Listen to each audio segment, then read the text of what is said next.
All right, ladies and gentlemen, thank you for tuning in.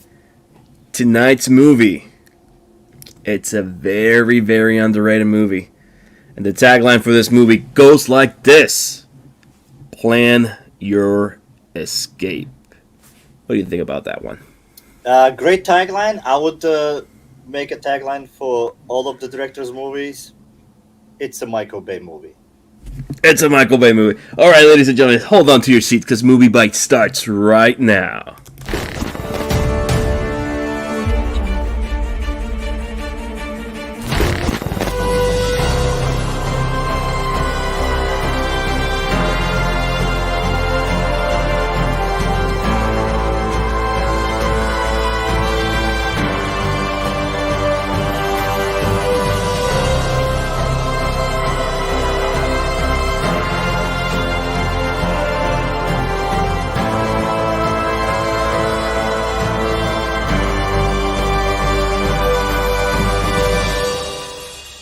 All right. Thank you all for tuning in to another exciting episode of MovieByte Podcast. I am your host, Ruben, and with me tonight, I got my brother in arms, The Russian. How you doing today, bro? I'm good. You see, I did not interrupt you this time. I was waiting for you to interrupt me, but this good is job, going to bro. be your show. This is going to be your show. This is the movie you picked, which I'm really curious to find out why, out of all the movies that this guy did, why. And I can see you already mentioned it in the preview, I guess, that this is very underrated.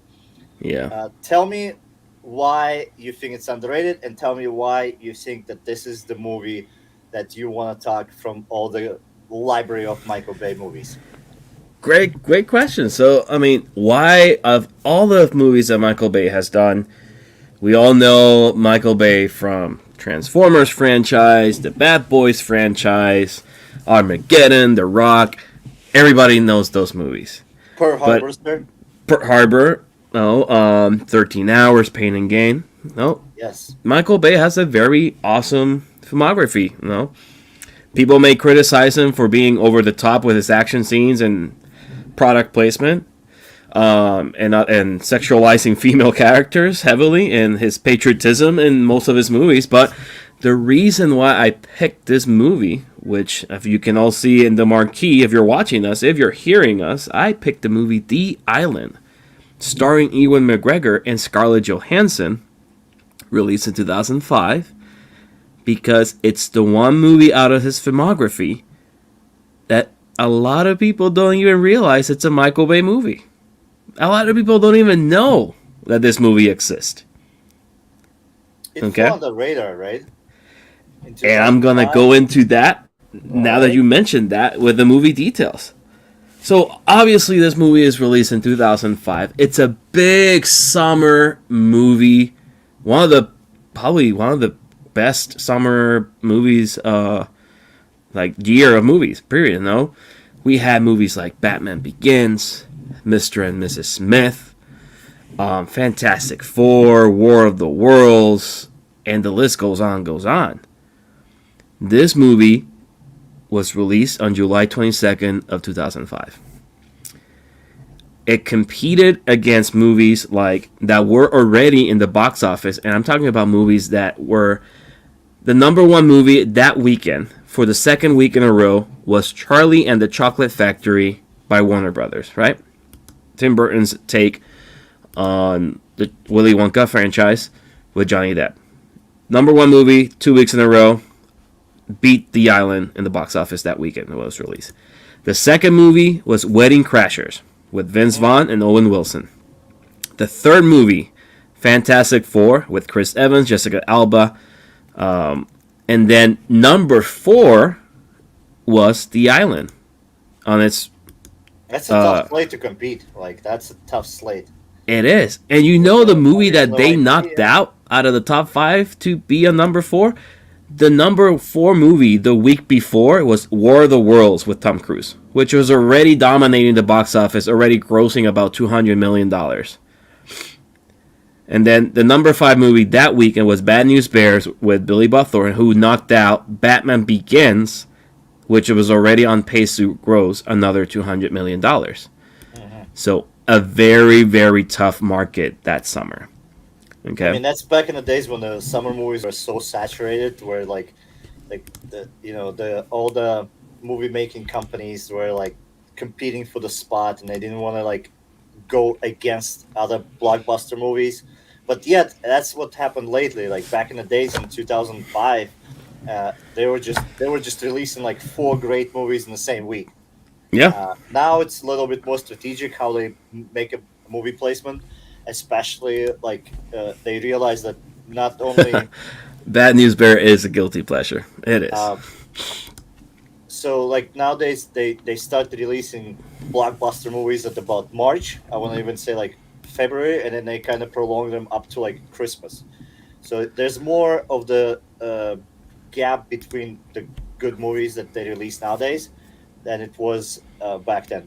Because back then, like your summer blockbusters started in summer. Now summer blockbusters start in fucking April. Like Yeah, and that's the thing, and you mentioned this, and COVID is going to change that completely. oh, I mean, And it's already doing it. Period. it's done already. Yeah, I mean, we have movies. For example, big example I can give you is Shang-Chi and the Legend of the Ten Rings that opened up. It's the first Marvel movie to open up on a September weekend, and it still managed to gross over $200 million. Right. Right.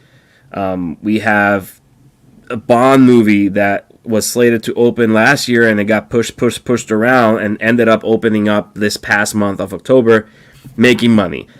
Like, now there is no really term for it. You can't really say, like you mentioned, summer blockbuster. Like, every month can be a blockbuster. You just have to put out a good movie that you know it's going to make money, and it's not going to be competition to any other movie out there, period.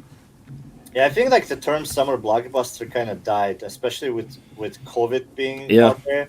And you nowadays it's like you never know when the great movie gonna come out. Maybe it's gonna come back to that. I don't know, but I don't think so.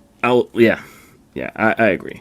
So what's the story behind The Island? So, like, why did The Island didn't do what it was supposed to do in the box office? So let's open up. This movie was made for about $125 million in budget. That's without marketing. It only grossed a total of $165 million worldwide. Already, it's a box office flop.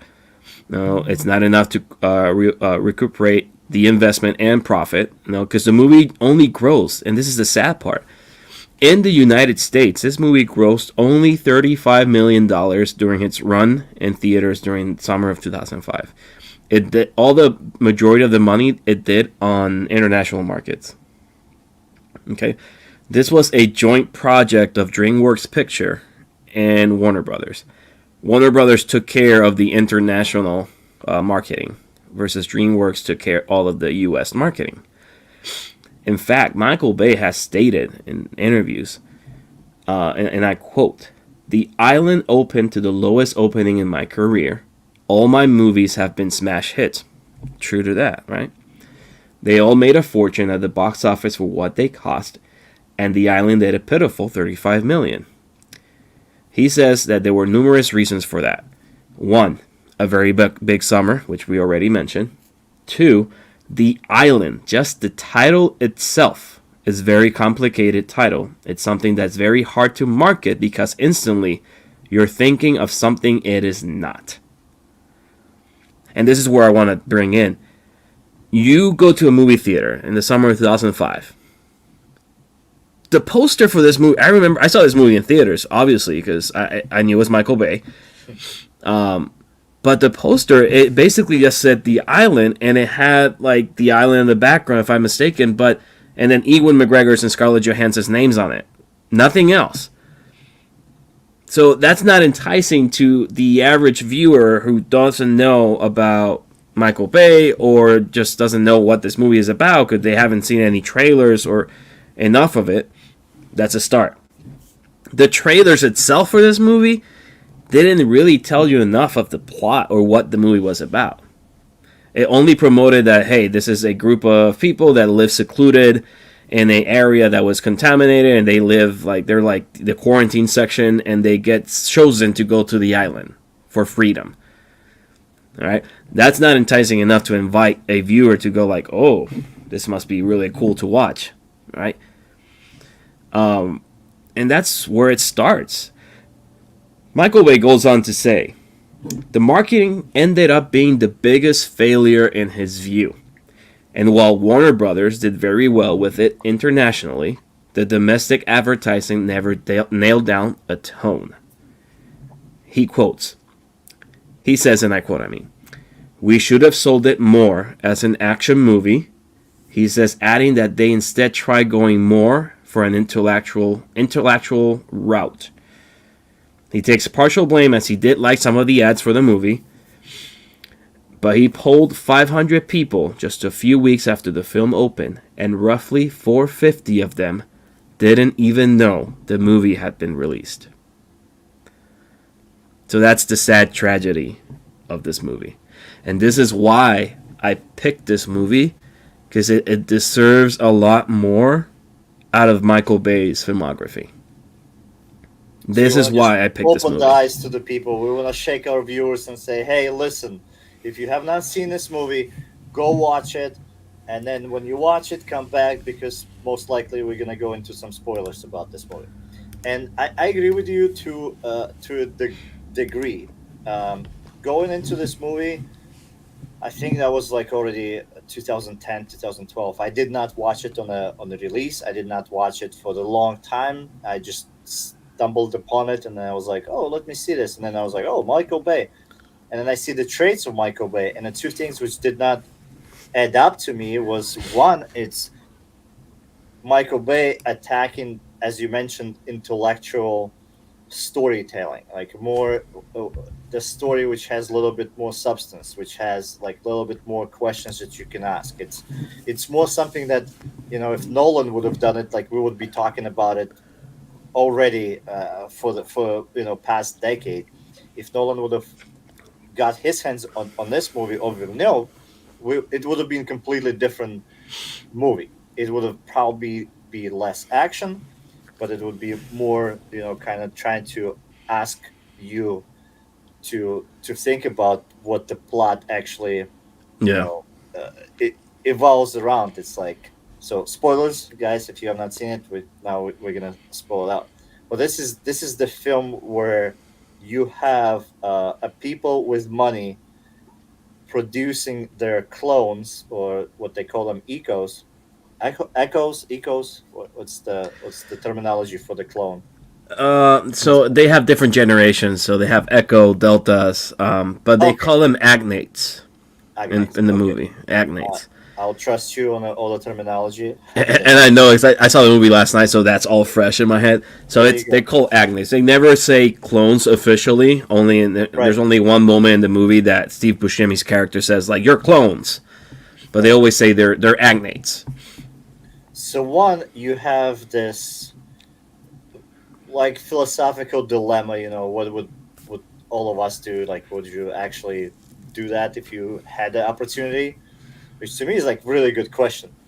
But this is the Michael Bay movie, and that's my second problem. It's when you see the director who is attached to this, you just look for something you're gonna have to walk in, turn your brains off, and just enjoy the ride. And this is partially that kind of movie, but it's not.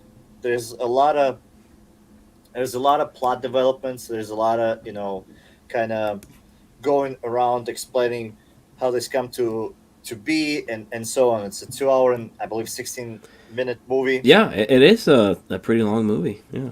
So there you go. Like, you do not serve your loyal Michael Bay customers with this one, and you also do not attract your crowd who wants to go and see artsy, intelligent, deep, provoking thought movie. Yeah.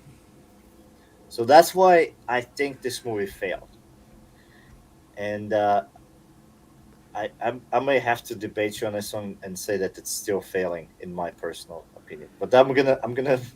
It's fair, It's. I'm gonna get to that at the and I understand, because you mentioned it before. Like, not everybody, like I said, no, not everybody knows this is a Michael Bay film, Right. and this is a movie done before all the Transformer movies. You know, Yep. like before this movie, like Michael Bay had to his resume was Bad Boys, Bad Boys 2, The Rock, Armageddon, and Pearl Harbor. Those were just the movies that he had under his belt before he made The Island. And before that, Michael Bay was just a music video director. He made his film debut directing Bad Boys. And that was his first hit. And then The Rock exploded a year later and became one of the best action films of the late 90s. Which I thought you were gonna pick for this. Okay, right. Look, it's hard to pick. It's hard to pick a Michael Bay movie that and I really wanted to. And the reason again, I really wanted to talk about this one because I want people to know, like, even if you're going by Michael Bay's filmography and you come across The Island, like, don't like brush it off. Give it a one watch. Give it a one watch. I will agree with you completely. This movie deserves one watch. All right, That's enough. But that's majority of the Michael Bay movies are one watch, with the exception of, for me, it's the guilty pleasure Pearl Harbor, which I'm sorry, it's a 3 hours of fucking just. You didn't pick that one in the guilty pleasure category. I mean, I'm saving it for later. You know. Yeah. I'm pushing it aside. I'm like, I'm gonna sit on. This I was surprised. Okay. But The Rock to me is just the epitome of Michael Bay. To me, that the American flags, the fucking jets flying over, the San Francisco Bay, the Alcatraz, like the chemical weapons. It's just everything about that movie just screams like America and Nicolas Cage, I guess. I think the first movie I ever saw of Michael Bay in theaters was Armageddon. Oh, you're trying to rub it in, because back in my village we did not have fucking movie theaters, so I had to watch it in a VHS tape where it's been re-recorded for the 10th time. All right, yeah, Armageddon was also on the VHS tape, and it was fantastic as well. I mean, I loved Armageddon. Like, I saw that in theaters, and I really, to this day, I probably have to say it's my favorite Michael Bay film. Oh, really? Armageddon, yeah. Okay, I give you that. Like, I give you that one. There's no judgment there. Because I think, like, I enjoy it. Great story, great cast, and it just connects with me because it's the first movie I saw as a kid, and it was the summer, and I saw it with my mom, my brother, and it brings a lot of memories. And knowing that was the movie that introduced me to Michael Bay, and from there on, I've unconsciously been a fan of Michael Bay since then. Like, I own every single movie that guy has made. Yes, I can concur to that. Like, subconsciously, next thing you know, I had all the Transformer movies on my library, and 13 Hours, and Pain and Gain, and whatever. Pain and Gain is a great example. Like, Pain and Gain does not get enough praise for the craziest story that it has, and being based on actual real events, even though the real events, the true story is a little bit different. But it does have, like, the main concept about it, which is just mind-blowing. Which I almost picked for this category, but I didn't because a lot of people know about Pain and Gain. Okay, I'll give you that. I think because of who is in the movie. We talk about Mark Wahlberg and Dwayne Johnson. Yeah. Right. But you have a great actress here too. Ewan McGregor, Scarlett Johansson. Yeah. They're great actors.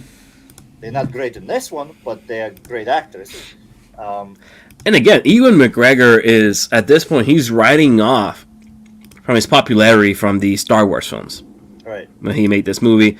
And Scarlett Johansson was just a rising star at this moment. She was starting to do big projects. And this is before she was even casted as Black Widow in the Marvel Cinematic Universe. Which just propelled her star. Yeah. So, Scarlett Johansson, when she did The Island, she didn't really had anything boom in her belt. No, I think she did a couple of Woody Allen projects before this movie. This is actually her first sci-fi film, The Island. Obviously she's done other films since then, including Marvel, Ghost in the Shell, Under the Skin, which is a very artsy sci-fi film. Which is one of my favorite performances by Scarlett. And we'll discuss that whenever you decide to pick that movie in the next season, and I'll give you my 2 cents on it. But yeah, let's and like we talk about Ewan McGregor, we're talking about Scarlett Johansson, and this also has the very talented and amazing Steve Buscemi, who is actually reuniting with Michael Bay after being in Armageddon. And I find his character, even though it's a small character supporting role, it's essential to the story of this movie. Right? Now, like, he breaks down what's happening to the viewer in the simplest way as possible. And it's amazing. And again, Steve Buscemi is an amazing actor. Everything he's done is magic, including Boardwalk Empire on HBO. Right. And you also have Sean Bean. And Sean Bean, one of the best villains. This guy is such a good actor that he's typecasted always as a bad guy, for the exception of Game of Thrones, which you end up liking. And spoilers alert, he gets killed off in season 1. You should have spoilers alert and pause for a second. But at this point, if you haven't seen Game of Thrones, you're just don't like it, or you're living under a rock. Right. Another great actor, and I'm gonna slaughter his name. Djimon Hounsou. Okay, I think that's how you mention his name. Hounsou. I probably just butchered it, but yeah, I know who you're talking about. It's this guy on the screen right here. Blood Diamond with fantastic Leo DiCaprio. He's awesome in it. Amistad. So the cast here it's great. On paper, they are great. Again, Clarke Duncan. Rest in peace. So let's start with directing. Let's just dive in. Let's just go. Yeah, let's talk about a little bit of the director. I know we've been talking about the director a lot, but let's break it down. Okay. Yeah, let's break it down to this movie in particular. Right. So Michael Bay has a specific. D is silent, like Django. All right. So Michael Bay has a very unique style. It's a fast-paced. It's a lot of cuts. It's a lot of shaky camera movement. It's a lot of explosions. I think we can all agree that there's not other director who blow up more cars combined than Michael Bay in all of his movies. It's works in majority of the blockbusters. In some, it just gets overwhelming. But so far, I could not pick one movie where I would be like, oh, this is too much. Every movie that Michael Bay done is just enough, just not to overwhelm you with all the big explosions. And the tension that he creates with his action scenes are probably, he's one of the top directors who can make for example, in The Island, the chase scene, it's out of this world. I'm not gonna go into the plot holes and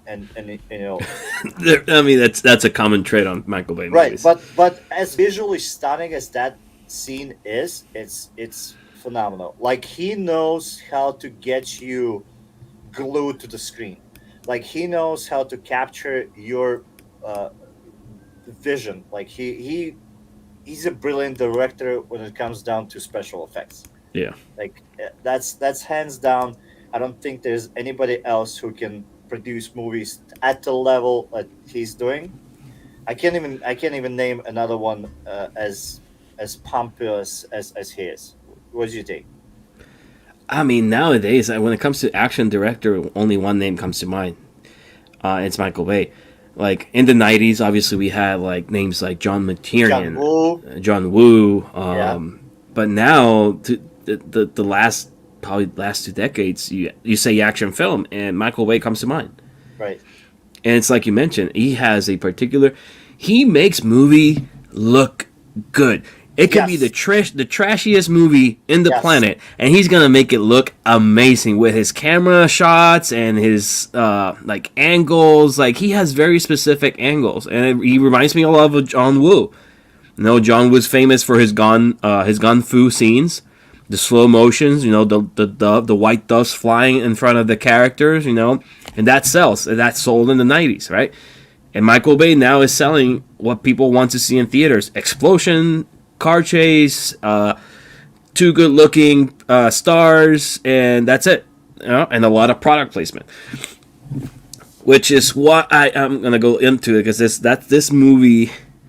The one thing I dislike, it's filled with it, and I'll dig deeper later into that. But that's become a trademark of Michael Bay after you have to this make movie. money somehow. Obviously, especially if you got these brands that want to promote their new product, then what better way to promote it on the movie that has a high director attached to it? Michael Bay name sells.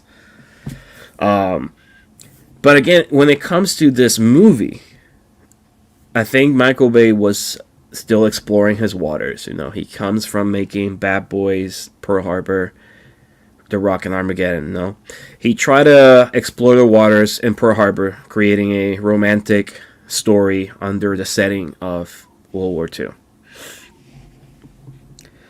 Did not work out so well. I'm glad you said it. Obviously, Bad Boys, he pretty much rebranded the whole buddy cop theme with Will Smith and Martin Lawrence, and gave it a whole new look. That was like the time when Lethal Weapon kind of was dying off. Yeah, and like picked up the and like, hey, let's propel this buddy cop. And without that, like, name another one buddy cop movie after that which worked. No, probably the first Rush Hour movie. Okay, yeah, I'll give you that. Probably.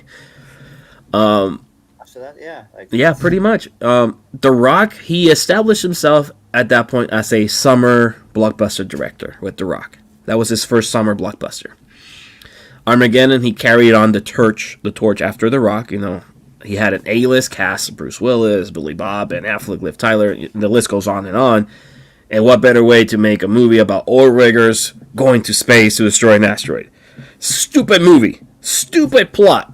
The dumbest one. Dumbest plot ever. Like, why would the NASA hire oil riggers to destroy an asteroid? Only in Hollywood. But he made it work, and he sells the hell out of it. Well, I mean, But then he has The Island. His first take on a sci-fi movie. He wants to make it work. He wants, like you mentioned earlier, he wants to make it intellectual. He wants to have this dialogue about, there's a lot of themes in this movie. We're talking about the rich, how the rich can live forever, versus the lower class, which is a theme that has been explored in many, many, many movies. In fact, I'll bring this up later when we talk about plot. I'll just stick to the director now. It didn't work out for him. The sci-fi angle did not work for Bay. It has never worked for him since. I think this was the movie that made him realize, like, I need to stick to action movies. Yeah. Therefore, we have 5 Transformers movies later. 13 Hours, which is based on the events of the Benghazi raids.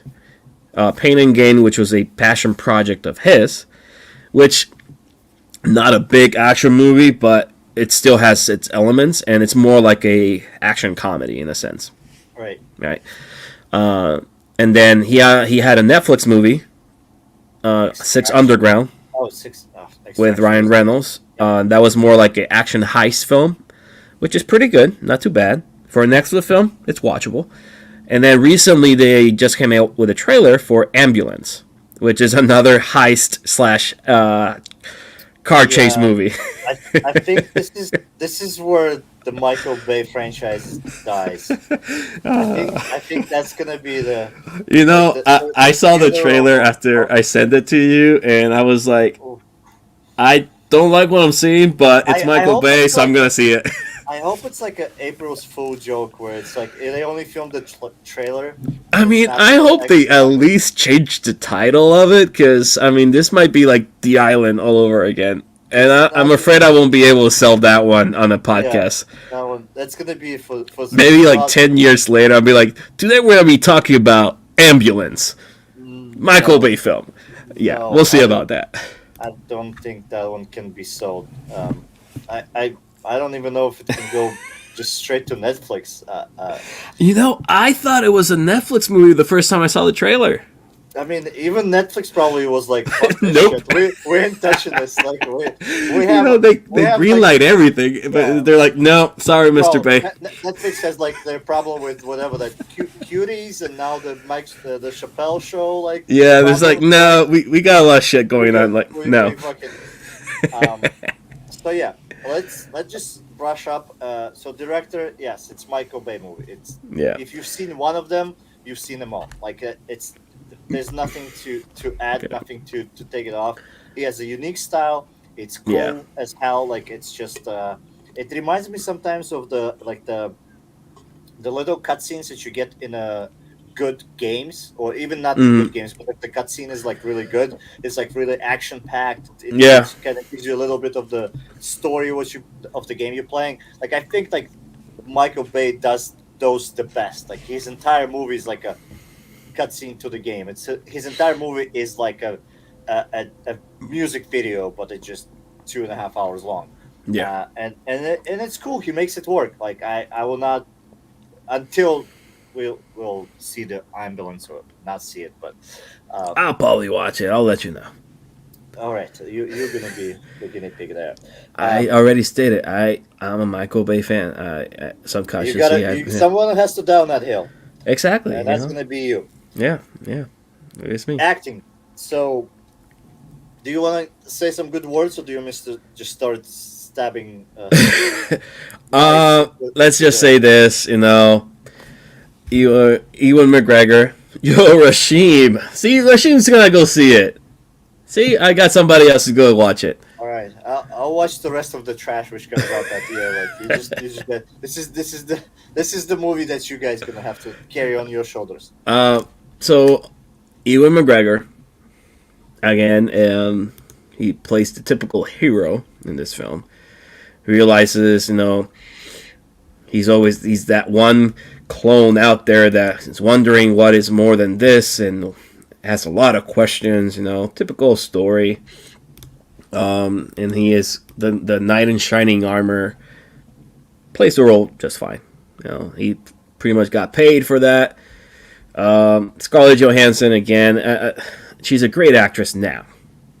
Now, yes, the Now. key word. Now. Yeah. This movie, thank God she has made other movies to redeem herself. Right. Okay? Because obviously, look, and I feel bad for any female actress that works in a Michael Bay movie, but you're just, under a Michael Bay film, you're just a pretty face. And it's just how it is, let's start with, what's the female character in Armageddon? Liv Tyler. She's a great actress now, but Michael Bay film? Nope, you're a secondary character, barely scenes, you're just here to look good. And you always have those weird kind of like love-making scenes. Which are just Kate weird. Beckinsale in the Pearl Harbor. She's a great actress. And all of his movies are PG-13. I guess, I don't know, it's a studio. Yeah. He still tries to push that sleazeball fucking element of weirdness which does not exist in the real world. I mean, we talk about Megan Fox. He even hired Rose Huntington Whitley. She's a Victoria's Secret model for the Transformer 3 movie because they fired Megan Fox. After that, they had Transformer 4 and 5. I don't even remember who was the female character in those movies. I don't know. Mark Wahlberg was one of the female that's the eye candy for the female viewer. Yeah, right. So I'm gonna give you Mark Wahlberg here. No more Shia LaBeouf. But I mean, the acting is just, it's not even subpar. Like, it's just garbage. Look, even Sean Bean. Right. He's the bad guy, but he doesn't sell it. No, he's not. He's like everybody in this movie, even the who had the best role in that movie? Steve Buscemi. Yeah, but he had like fucking 10 minutes of screen time. If that. I know, and then he gets killed. Oh, spoiler! Wow, we already passed that. Dude, like my biggest thing is like how Michael Bay wants to like portray the actors acting is like there's a scene in this movie where she gets like not kidnapped, but she's been taken by the people who are chasing Scarlett Johansson character, Yeah. and she's in the car, and it's like a 2 second scene where like she has a tear coming down, and then that scene cuts off, and it's like, what does it? We're supposed to feel sad? Is she sad? Like what? Like what the fuck is going on? Like you cannot just have like a random tear without no Yeah. context going in there and just kind of be like, oh, this is the emotion that she's going through. Like it's a bizarre way how over the top he tries to get his actors to act on camera. And like the great example is Bad Boys. Like Will Smith is just like, I mean, he's Will Smith, but like he's over the top Will Smith, you know. And then you see him in some other roles and trying to redeem himself and try to win that Oscar or something like Leo went for. But it's not gonna happen when you started at Michael Bay movie. Like it's gonna take you a long time to be seen for what you actually can do when you get out of the trenches. Because I think like I don't know if he does it consciously or subconsciously or just how it is, but he makes actors look bad in his movies. Like you name the movie, like Ben Affleck, he looks fucking horrible in Pearl Harbor. It's like the worst acting you can possibly have. Like and then he went, Ben Affleck can't sell a southern accent, even his life depended bro, on it. like that.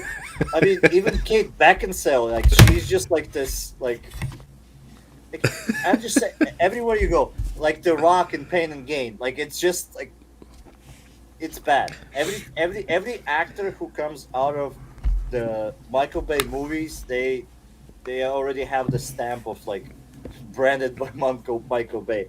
So to me, it's still surprising like how people still sign up to work with him. But I'll tell that you being why. said, Because his movies are box like office what? hits. Yeah, like you get your And name out of there, and then at the end of the day, if you got your name on a box office hit from Michael Bay, you're signed on to any other project. right. Yeah.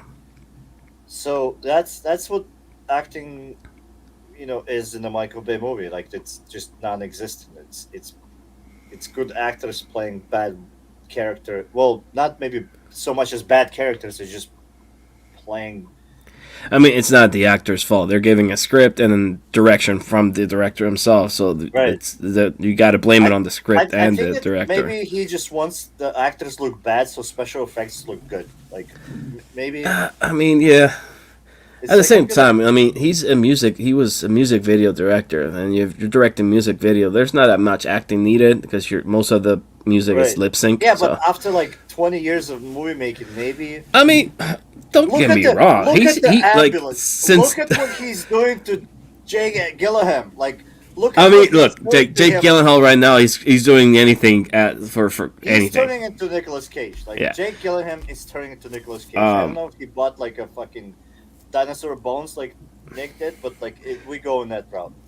So yeah, um, but at the other side, I wanna kind of add something we usually don't talk about movies, or we do, but we mention usually the soundtrack. We usually using like the music that she used in the movie. I think that what Michael Bay does best is the actual sound effects, like the sound that he places in his movies are by far Yeah. the meticulous like artwork. Like his like in the island, I love the superb like the little noises, like the metal breaks off something and it just bouncing off. And with a good soundbar, obviously you're gonna Yeah. hear it. You're gonna hear the directional sound. You're gonna hear that like the volume going up and down when that thing bounces off. And I'm like, that's so fucking cool. Like the Yeah. the sound goes with the action. So it's like again, I'm like reliving like last Monday's the fucking podcast where like I bash something and then I fucking have to praise it at the same time. But yeah, like in effects, when that car got blown up, you just felt it like you were in that car, and then gets you forget to like there was two people in that car and they probably fucking dead, but you're like okay, fuck it, it sounded good, it looked good, move on. Yeah. And that's one thing about Michael Bay movies is like you don't think about what's happening on the screen, you just enjoy it. It's like you go on a roller coaster and you just ride it. You don't think about maybe the how safely that roller coaster is, or when was the last time it was maintenance. You don't give a fuck about it. You already on it. You just fucking you in it. You signed up for it. Period. You're not Like, getting out. Yeah. fuck it. Like you go, but like that's the thing. I just don't get it. Like he's doing so many things right and better than anybody else. But then it comes down to like director is supposed to direct actors, and he can't do it. Like Michael Bay cannot direct actors. He can direct movies. I mean, and that's why you have Michael Bay and you have Martin Scorsese, right? Two Yes. different directors. You know, Right. Martin I give Scorsese you. can direct actors. Yep. Michael Bay can make a hell of an action movie. Yes. Can Martin Scorsese make a hell of an action movie? Maybe he can. Not his think realm. so, actually. But yeah, like I mean, that's why I you said have- maybe he can, but right. it's not like We he's never- going We to. never tried. Right. Yeah. Like I'll give you this one. Like the perfect analogy. Like and he's one of the kind. That's why we love him. Like there's nobody else who even comes close to what Michael Bay's vision is when it goes into the project, and how it comes out on the screen. It could be a fucking plot hole movie with more holes than the fucking Swiss cheese, but I see Michael Bay as a director. Like he's like telling the director of photography, "I want this thing to be shot like this, from underneath, 45-degree angle, and then I want you to turn." And the guy's like, "Yeah, we can't do that." I'm just like, "Oh, watch me." yeah, Yeah. I believe you. Yeah. The one thing I would say about his style is like when the camera shakes and there's so many cutscenes. I'm getting a little bit too old for that, and I'm starting to have like No, I'll admit, like this movie has a lot of like bad editing when it comes to like the shakiness and like the cutscenes. But it's something that if you look at his other films after this one, it's something that has been improved on. I don't know if Okay. he just changed editors for his projects or he learned a lesson from this movie. yeah. Because after this movie, his next project was Transformers, which kickstarted a whole franchise, as we all know. And out of all the Transformer movies, like the first one's the best one. And it's highest scored on The highest scored, yeah. majority of the platforms. But it's a lot. It's a lot of improvement compared to his other films. Obviously, bigger budget. You know, and when you have more money, you can hire better editors. 135 million for this one. Like, what else do you need? Like, I mean, I think Transformer had a higher budget. I think it had like 165. It wasn't that much higher. All right, You let's can look it Google up. I'm But curious now. I'm gonna Google it. Let me just say it. Like, the Joker, the last Joker was made for 60 mil. Like, it's Yeah, but you it's- can't it's- like. you can't Come compare on, Michael it's not Bay the same. movie. You can't. You like, can't compare that. Yeah, Michael Bay blows up like 150 cars in every single fucking movie. he Yeah, makes, plus so- you're talking about like partnerships with like dealerships and everything. Yeah, but like they pay him the movie to blow up their cars. I mean, That's pure true. That's true. advertisement. There's every kind of advertisement that you can come up with. All right, so while you're looking at that, and I know I'm right, let's talk about Budget is between 150 to 200 million. 165. I nailed it. All right, They're so probably let's- adding the marketing behind everything. Let's talk about the plot. Let's talk Let's about talk- the plot. Let's talk about the screenplay. Let's talk about what do we actually go and see, and that's obviously part of every movie is the storyline.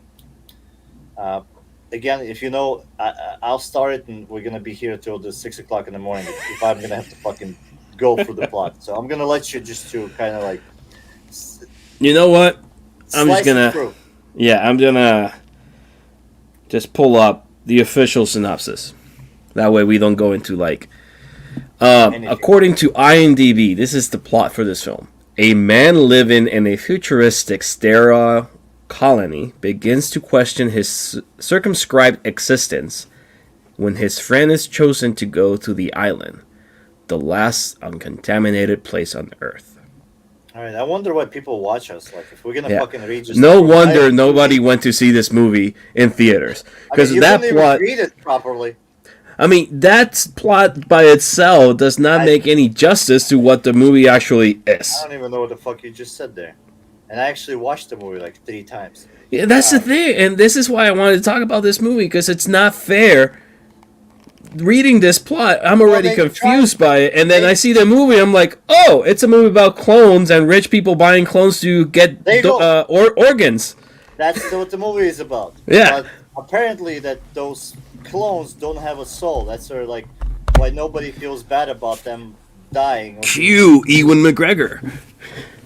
Yeah, he's like, hey, like I'm okay with killing my clone because it doesn't have a soul, so I need. And this is like, now that you mentioned that, this is the part of the movie that I kind of like cringed a little bit.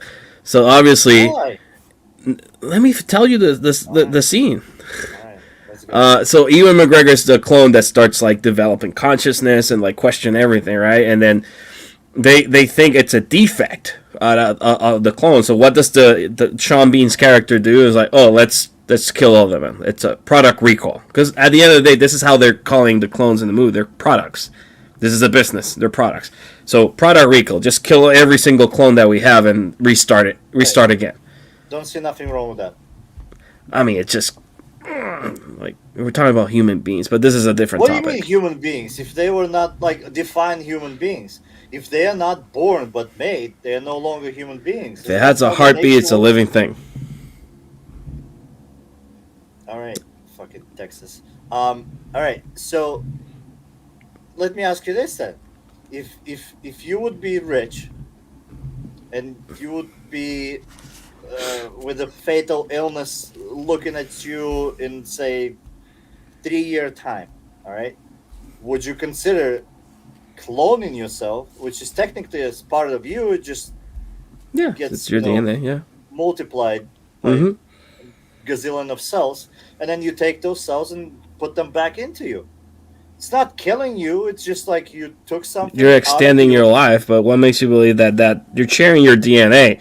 Like, isn't your DNA at some point going to carry that same disease? It's still your cells. No. But it's still like, listen, that just because that your new cells created consciousness, it's still part of you. That clone is still technically you. It is, yeah. Right, so it's a carbon copy of yourself, yeah. Right, so you just take the part that you need, which is, in our case for Ewan McGregor, he needed new liver. You need a liver, I'm probably also going to need in the future, but I'm just saying, You're fucking immune to that. I mean, yeah, I'll outlive you all. I don't see nothing ethically wrong with what they are doing, personally. I never said it was ethically wrong. I just cringe at the dialogue. That's what I meant. Yeah, but I'm just saying, like, pretty much the bad guys won in this one, because at the end, the clone actually lives. He kills his, I don't know, the host. What do you call the original? The original? Yeah, you can say the original. He manipulates somebody shooting him, his original self, and then he lives great life and it ends on a fucking boat. Talking about the plot line, all right? So you have this fucking clone who were given opportunity to have a little bit of life until his service is no longer needed, right? But instead of that, he creates consciousness. He creates the backstory for himself, kidnaps or takes this girl on a trip with him, right? Ends up killing a lot of fucking people in the process, right? Yeah. The whole highway chase, like, you don't see the casualties, but they're in the hundreds, if not thousands. All right, kills his host, and at the end of the movie, like, we don't see it in the background, but it's probably he gets a lawyer because he's on a trial, and the lawyer is like, well, he wanted to live, so let's give him a yacht. And the movie ends with him on a fucking yacht, like. Yeah. I Happily ever after. Happily ever after. Murdered fucking gazillion people. Lives. Let a bunch of clones roam free and without knowing what the hell's going on with the world. They don't know what's happening. They're not as sophisticated as she is. They started to maybe wonder, and then this is Jurassic Park all over again. I mean, yeah, like that plot line was never thought through like comprehensively for people to actually analyze what actually happening. But nobody saw it, so it's fine. Like, it's just Me He and went you just by. talking about it and just seeing like He how was like, "That's somebody else's problem. I'm gonna go on the boat." yeah, I'm gonna go on a boat and I'm gonna make Transformers next. Yeah. Um, so the like to me the problem with this movie is like if you start picking up everything apart, it's just like you feel bad for yourself because it's I nobody think that's like every single Michael Bay movie. like you know people who wrote it didn't put the second thought. They did. They were like, I don't know, at the diner or something, and they're like on the toilet, and they're like, "Oh, this would make sense. Let's write this in." You know, they And actually sued Michael Bay for the storyline. They actually who did? there's this other movie called something Logan's Parts. Run. No, not Logan's Run. I mean, the plot of the movie, the intention was to be an updated version of Logan's Run, but the story about like the clones being created by this secret company to have the rich harvest their organs. It was a film. It's a foreign film. I think it's called Organs. They actually sued DreamWorks for copyright infringement. For they actually ended up settling out of court with an undisclosed amount of money, and then now they officially recognize this movie as like a remake of that foreign film. Did not know that, but Yeah, probably if two people saw the Michael Bay Island, then there's only one and they person who went saw into it's the like I seen this movie before. yeah, like who? I'm gonna look All it up right, real quick. so no acting, great directing, The fantastic Clonus sound. Horror. That's what it's called. All right, who made it? 1979. French, probably French. Politicians scheme to clone themselves, ensuring immortal life, similar to the plot of The Island. Yep. Directed by Robert S. Fiveson, who went on to direct films like Nothing That We Know Of. All right, so you showed people that you can use Google. Yeah. Fantastic. I applaud to you, Ruben. That was great. Let's go into let's go into the scenes that you liked and the scenes that you did not like. Since when are you running this show? I mean, since you fucking been staring at your phone for the last 15 minutes, I was looking information for the audience, you jackass. we have like two people watching. They have Google themselves. Yeah, well, other people don't know what the fucking island is, so I'm helping them out. Oh, okay, all right, Okay?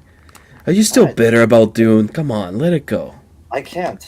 I Okay, cannot come let it on. go. It's been a week since then.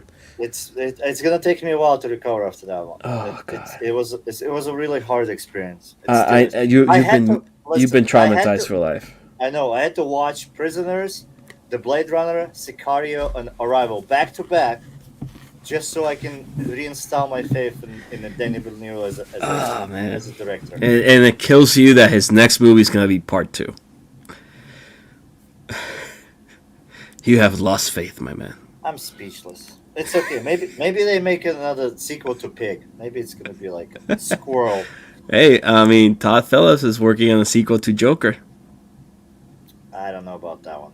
Yeah, Joaquin Phoenix might be back. I don't know about that one. I don't know. It might make you lose faith on him too.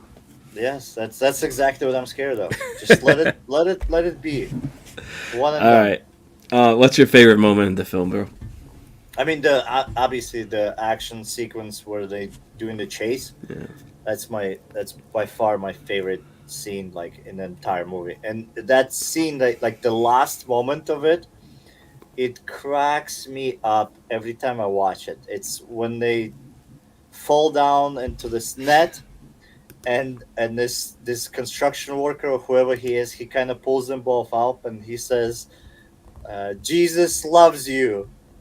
And he looks at Scarlett Johansson, and it's just Oh yeah.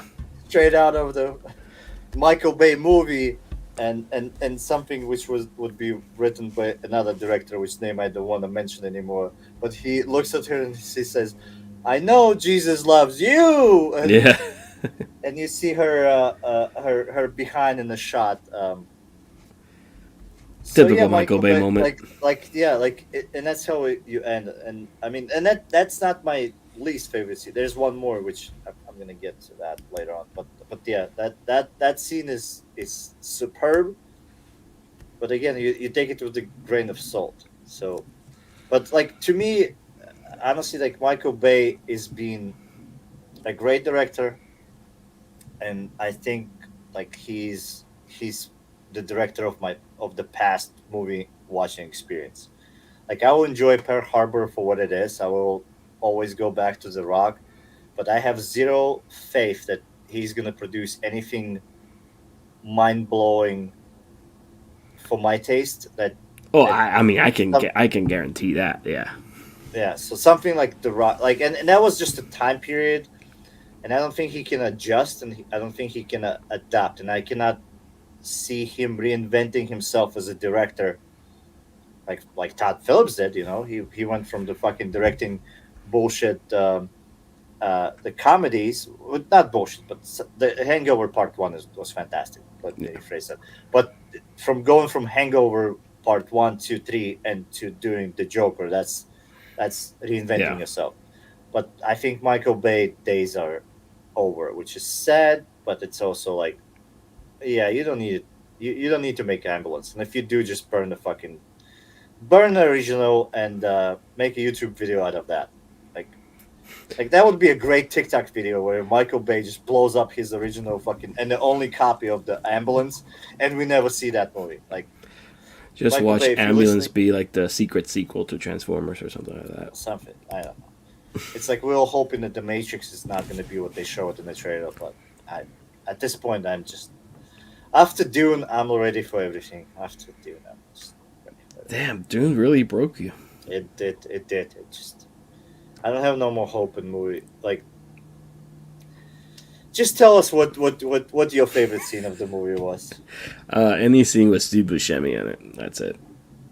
That's it. That's it. That's not even gonna go into details. That's my favorite scene. Steve. I mean, Buscemi. it's just he breaks down the whole story of it's going on in the movie in the simplest terms possible to the viewer, and his comedic sense of delivery to explain that is just spot on, and it just grounds you like, oh, okay, this is what's happening.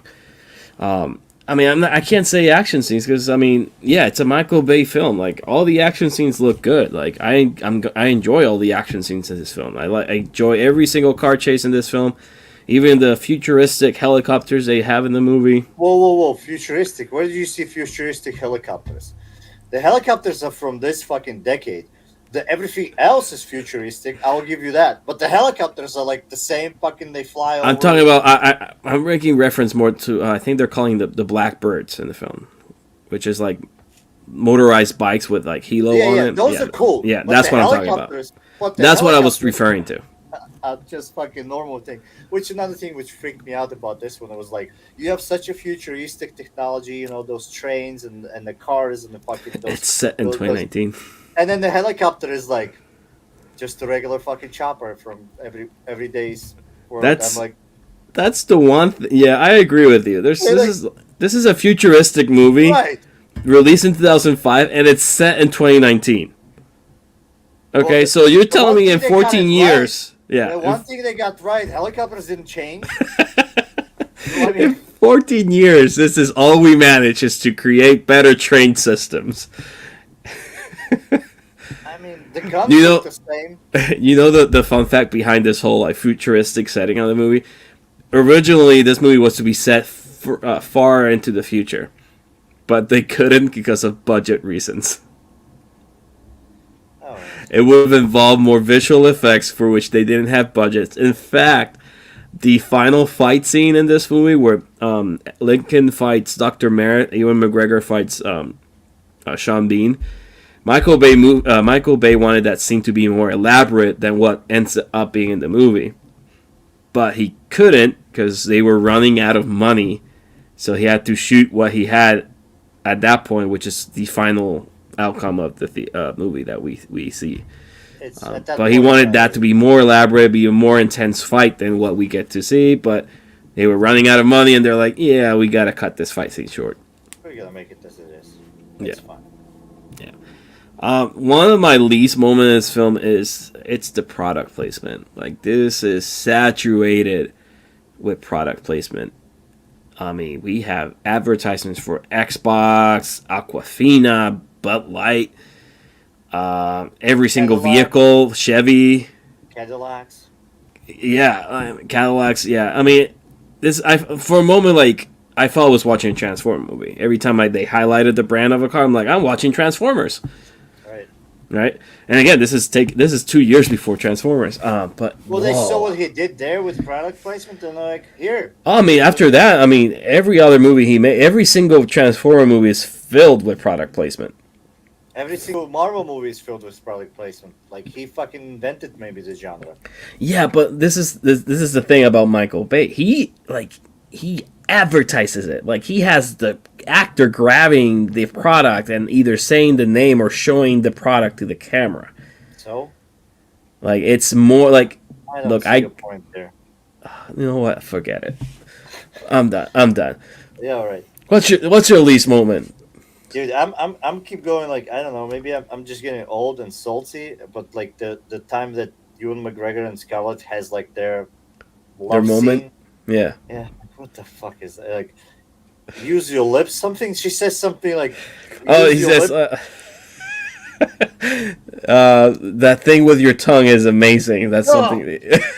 Stop it. Fucking A. You know that was ad-libbed. Dude, That was not scripted. So Ewan McGregor added that to the scene because that's what he told when he was when he first got his first kiss in school. He was French kiss, and that's why he told the girl that his first kiss was like, the thing that you do with your tongue is amazing. So that whole moment, that scene, that line is ad-libbed. That was not scripted. All right, this is cringe. All right. Any final thoughts regarding The Island? Watch this movie once, and it's a Michael Bay movie. That's all I'm gonna say. But like, you have to watch every single one Michael Bay movie, except for the last 3 Transformers. Fair enough. I agree with The Russian. You know, you should watch this movie at least once if you've seen Michael Bay films. And you're going by, like I mentioned, you see like The Island. What the fuck is that? And I'm like, give it a watch. It's like, you'll see why we talked about it, and you'll see how much Michael Bay has like moved on from the sci-fi genre to just like, I'm just gonna make straight up action stupid films, you know, and make a shit ton of money out of them, which is what he's doing. He has the formula for the perfect action movie in this decade, you know. Like, I'm just gonna make things blow up, make fancy cars look nice, make good looking stars look even better, and I'm gonna cash out and have a lot of investors put in and put their product in. You know, it's like watching Shark Tank. So, oh, you got a new product? Hey, come here, put it in my movie. Okay, I'm gonna make it blow. You know how many Cadillacs and Chevys they've sold ever since the Transformer movies came out? How many Xboxes were sold the moment? Oh, not The Island, because nobody went to see the movie, so that didn't work out. But Transformer film, you know, anything that was advertised, it sold. But yeah, watch it at least once, and you'll see why we talked about this movie. And hopefully this is probably not. We'll probably talk about Pearl Harbor next, probably in the future. We're gonna talk about Pearl Harbor in the. So unfortunately, it will not be the only Michael Bay film we'll talk about in this podcast. But yeah, we'll talk about Pearl Harbor eventually, and we'll probably bring The Rock out eventually. Also, you have to. We have to. Probably if we do another action movie from the '90s, we got to do The Rock. So many choices for that, but yeah, well, plenty of choices. All right, ladies and gentlemen, before we leave, remember that our last week episode on the #1 box office hit for 2 weeks in a row, which got green lighted for part 2. We're talking about Dune. It's available in our playlist on YouTube, Facebook, Instagram. Check it out. It's got about 19 views on it already because of how popular the movie is right now. You should check it out so you can watch The Russian just massacre this movie as for why he did not like it and why he is still hurt after a week. And he'll probably be like this till the end of the year, and he'll probably get more hurt if this movie gets nominated, if Dune gets nominated for like a bunch of Academy Awards. And I'll live. As long as like we get to the Matrix and Matrix bombs, it's gonna take over my grief. And then we'll probably that will be like we'll take a break after Matrix and to like That's the Russian will take a sabbatical after that to re-examine life as it is. All right, ladies and gentlemen. So check out Dune. That was last week's episode. Next week's episode, we're going back to the category of sports movie. We're going to talk about the movie that the Russian has picked for us. It's a very good movie. I'm very excited to talk about it with him. We're talking about The Blind Side. Next week, we're going to be talking about Sandra Bullock's Academy Award-winning performance in The Blind Side. So that should be a very good episode for all of us that are tuning in or listening to us. Come join us next week. I believe we're going to be doing it Monday again, so Monday at 8 p.m. If anything changes, just stay tuned to our social media page. But we should be here Monday at 8 p.m. We'll do The Blind Side. So, again, thank you all for tuning in to this week's episode. Don't forget to follow us on social media at MovieByte Podcast. Subscribe to our YouTube channel. Find us in your favorite podcast station. We're here for you. Thank you so much for everything you guys do for us. Thanks for the support. And we'll see you all next week.